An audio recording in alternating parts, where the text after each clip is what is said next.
I'm John Schorling. I'm a professor at the University of Virginia. I'm a physician. I see patients, and I'm also the head of the Mindfulness Center there, so I teach mindfulness, and I'm a member of what we call the directorate for the UVA Contemplative Sciences Center.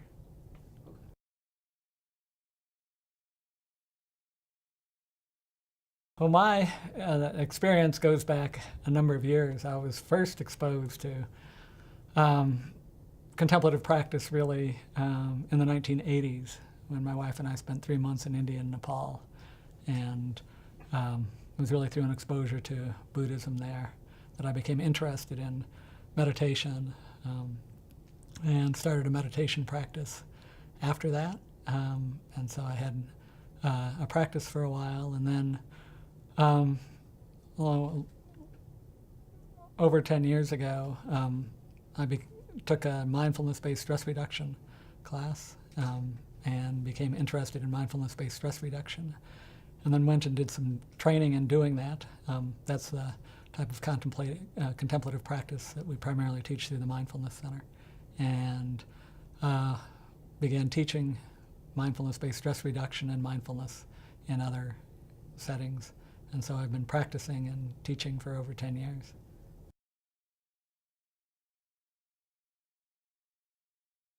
Yeah, yoga primarily. So my meditation and mindfulness meditation is my principal practice. But I've also practiced yoga as well.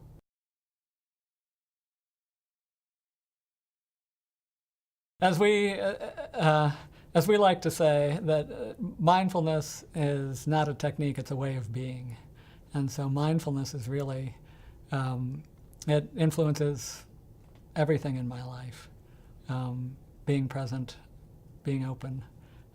So it influences my relationships with my family, and in being present with them and open to them, and able to relate with my family better.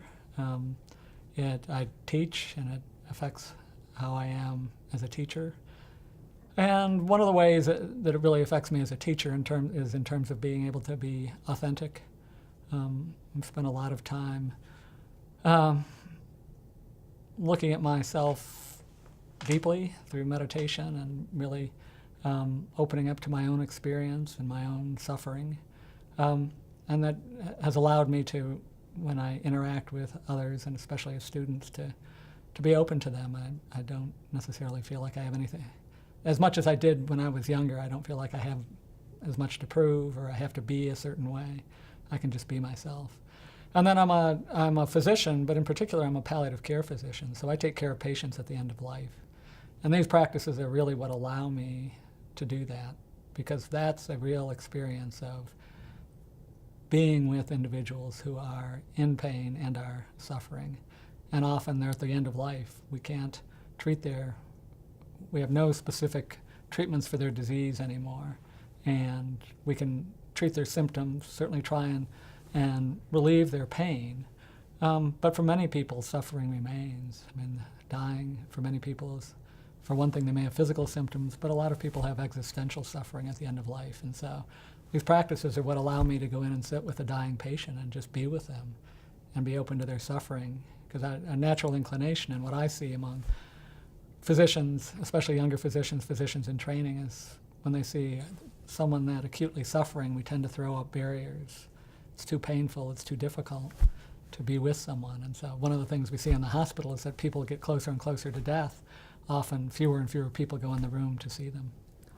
And so the ability to just go in and sit with the patient and be with them without being overwhelmed, and being able to sit with them with an open heart, and bringing compassion to them. And I actually do formal compassion practice with patients, a particular practice that's called Tonglen, the process of receiving and giving, where in that process you actually breathe in the suffering of another individual and transform it in your heart and breathe it out as compassion.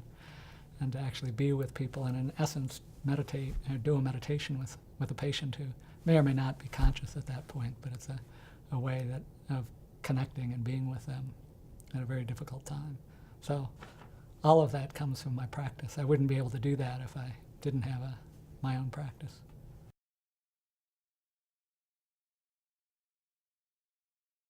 Well, again, I'm a mindfulness teacher, so I teach mindfulness all the time. I teach these classes called mindfulness-based stress reduction, which are open to individuals from the community. I teach healthcare providers.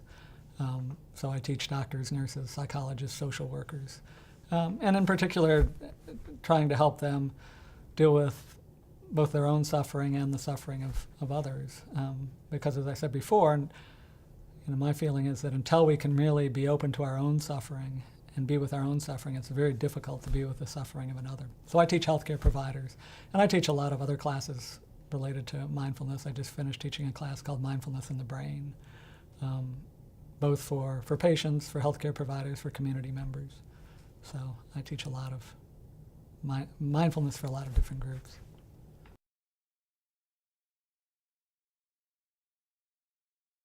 I obviously think so because I spend so much time doing it. But yes, I mean, I think for many reasons. I think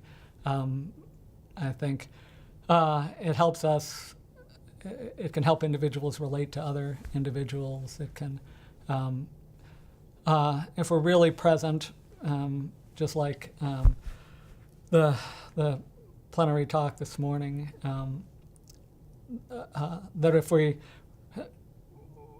that in terms of relationship, when individuals are aware of their own emotional reaction and can be open to that in the moment and not react to it, that it changes conversations. I mean, we get into these circles all the time where someone says something to us and it triggers us, and so we respond in a negative way, and then they respond in a negative way, and before we know it, everybody's caught in this circle of negativity. And if individuals learn how to step back, and it's not that this is wrong, what I'm feeling is wrong, or I shouldn't feel that way, it's just like, pausing and just saying, oh wow, I'm feeling really angry. As soon as we notice that and say, oh, I'm angry, then we have the possibility of choice. We can say, oh wow, I'm really angry, and I'm going to yell like I always have, and I don't care. And that's one choice.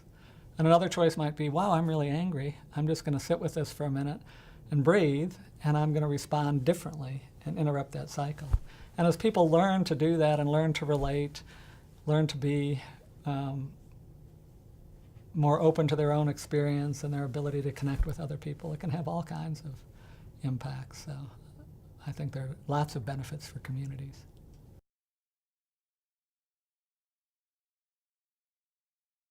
Well, the one I just described in particular, and the one that Rich Fernandez talked about this morning, I mean, those kinds of practices, I think the simplest, and the Rinpoche last night was really mentioning the same thing. I think as a starting point, often the simplest thing is just pausing and just opening to our own experience in the moment, and recognizing as soon as we do that, that then we have a choice, that we open to our own experience. It doesn't necessarily feel good. We don't like how anger feels. We don't like how sadness feels. But if we can just be with it for a moment and open to it, then we can choose how we're going to respond. So I think as initial practices, that those can be invaluable. And I certainly think that deeper practices, individuals developing their own practice, can have additional benefits and can change the way we relate to each other and communicate even more. But I think even simple practices can change things.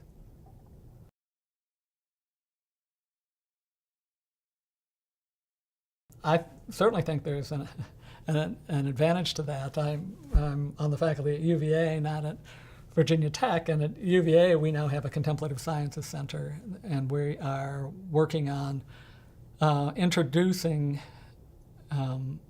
contemplative practices and what we also call contemplative pedagogy into all 11 schools at the university, so that students in all 11 schools will have the opportunity to be exposed to these practices and to practice if they choose to. So we're doing that at UVA. I think and we think that it's beneficial at UVA. I think it would certainly, my guess was it would be beneficial at Tech. And I think the reason that we're here and that people have come from other schools is that I think we all also, or I won't speak for others, I feel that that the larger the community and having a community at different universities, that we can learn from each other, we can build on what we're doing. So I think my hope is that this process continues at Virginia Tech, and that we at UVA and other schools around Virginia and in the region and maybe nationally can all come together and this work together.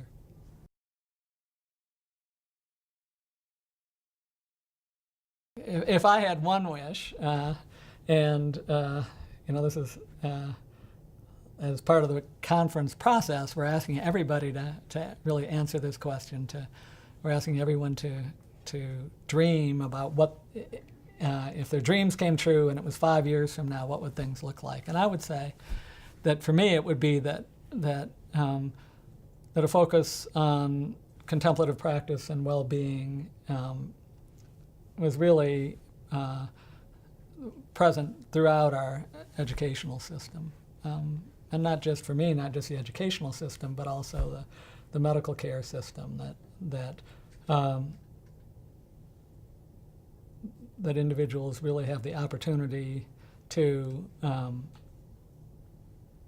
learn about these practices, pursue these practices, and to begin building institutions where that actually build on a common understanding and a common experience, much like we heard about Google this morning and what they're doing at Google. So I would love to see that at Virginia Tech and at UVA, and K-12 education, and the healthcare system. So my dream would see this being expanded even further and becoming the norm rather than the exception.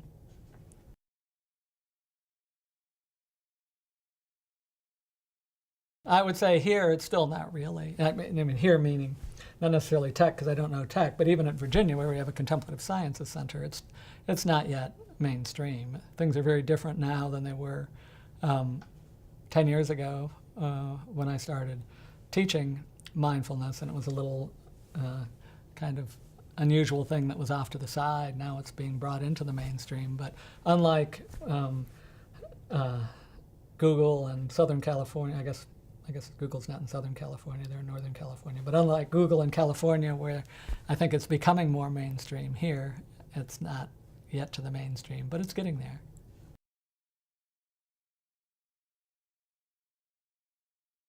The shift is becoming exponential. The shift was slow for many, many years, but the shift now is exponential. If you just look at publications, scientific publications related to mindfulness, in the early 1980s were the first scientific publications about meditation and mindfulness. And from 1980 to 1985, there were a couple, less than 10 publications. And then from 1985 to 1990, there were a few more. And that continued until through the early 2000s. Then between 2000 and 2005, there were a couple hundred publications. Between 2005 and 2010, there were 500 publications maybe. And then between 2011 and 2013, there were almost 1,000. So it's gone from 1 or 2 publications in the scientific literature over a 5-year period 30 years ago to 1,000 over a 3-year period. And now there are over 3,000 scientific publications about mindfulness in the literature, and 90% of them are in the last 10 years. So, and I think that, that's just one section, but I think that really is representative of the pace of change now. And if companies like Google, which is one of the largest companies in the world, has been ranked the #1 place to work more times in the country, more times than any other company, and contemplative practices have been integrated into the workplace at Google, that it's only a matter of time before. And it's, again, we heard this morning that it's diffusing into other Fortune 500 companies. So I think change is, that was a long answer to your question. Change is now exponential.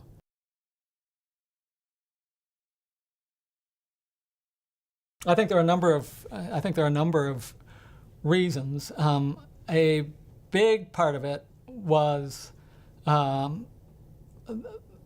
what I just mentioned, and that is the explosion in scientific evidence and the evidence base underlying both the mechanisms and the benefits of contemplative practice, and mindfulness in particular, because there's far more literature about mindfulness than there is about any other practice. So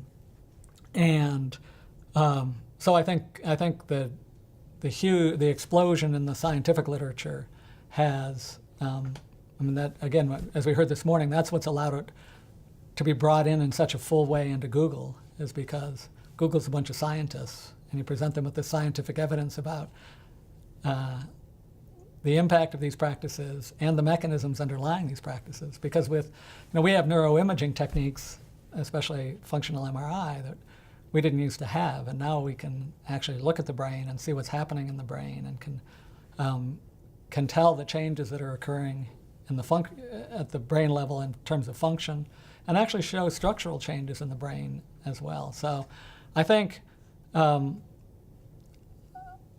explosion in the science has been really important, combined with the topic of this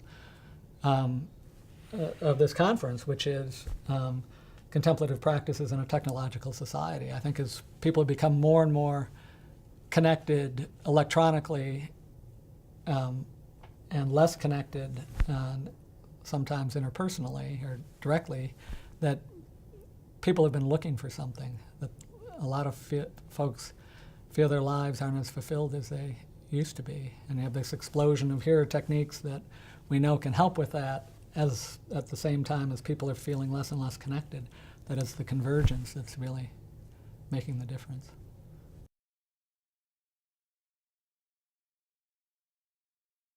I've actually wondered about that. I think because of the science behind it now, that it's different than in the past. That there is this amazing evidence base, and we can really, it's different to say, sitting on a cushion will improve your quality of life and have people buy into it, than it is to say, we can actually measure what's going on in your brain. We can measure how your attention improves. We can measure how relationships improve at large corporations. We can measure how their productivity increases. So that I really think that I may be wrong, but I really think that it's achieving critical momentum, so that it's likely more than a fad.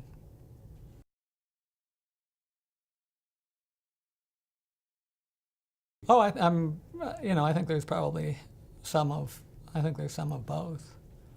At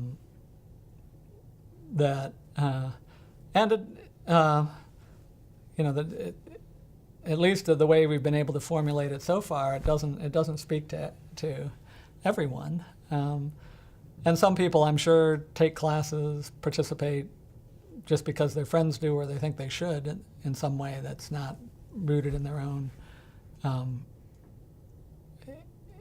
real interest. So I think that's possible, but I don't think that's the majority of people.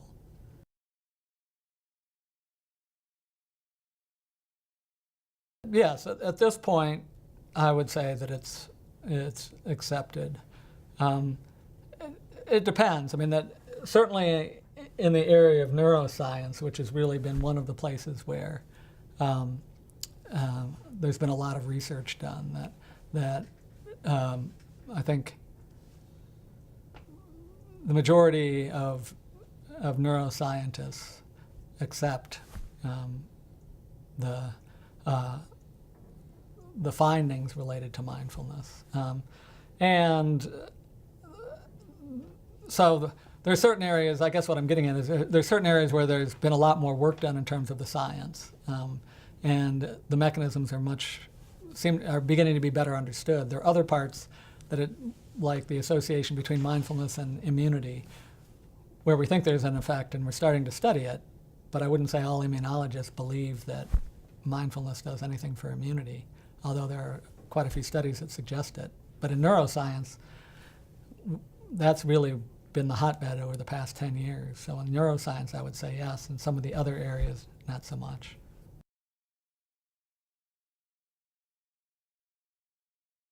I think one of the ways is, again,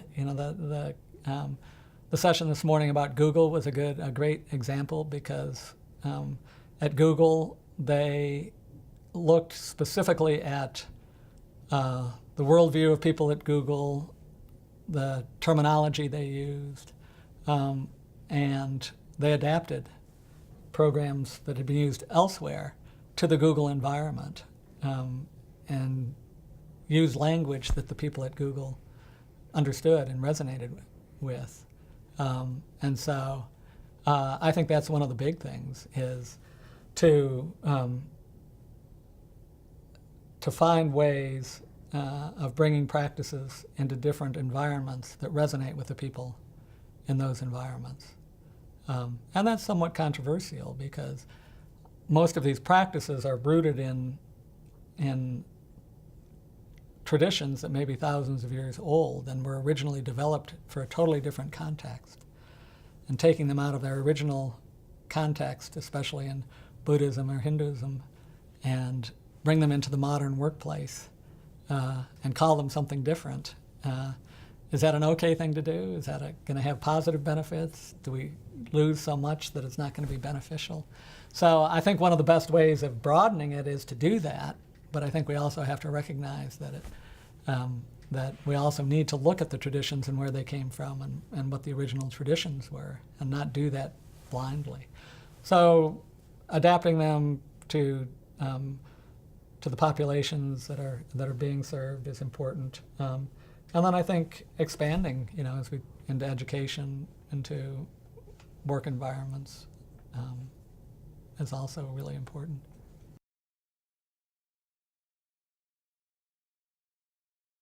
Yes, I mean, I think that those practices are really important. That for many people, those practices resonate with them much more than meditation and mindfulness. However, that sometimes they're a little different, and for both of these, we talk about a lot the difference between them as techniques, and, as I mentioned before, really being a way of being.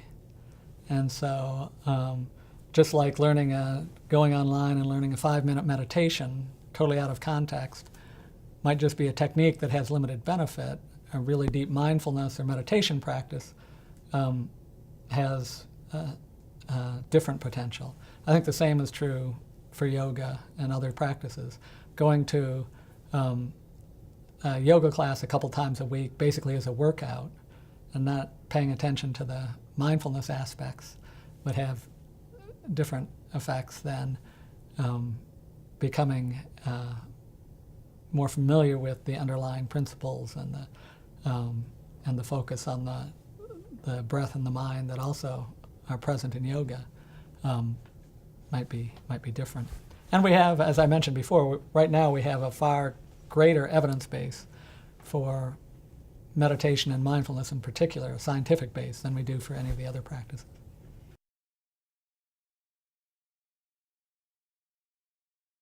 Oh, I think it's been great. There's a very diverse group of people. I've been helping to facilitate it, in particular the appreciative inquiry part of it, where we're actually trying to we're asking all of the participants many of the questions you've been asking me, and giving everybody an opportunity to have a voice. And I've been really impressed with how involved people have been in the process, how engaged people are while they're here, and how many people have have really thought about this seriously and have begun to incorporate some form of practice into their own lives. So I think it's great.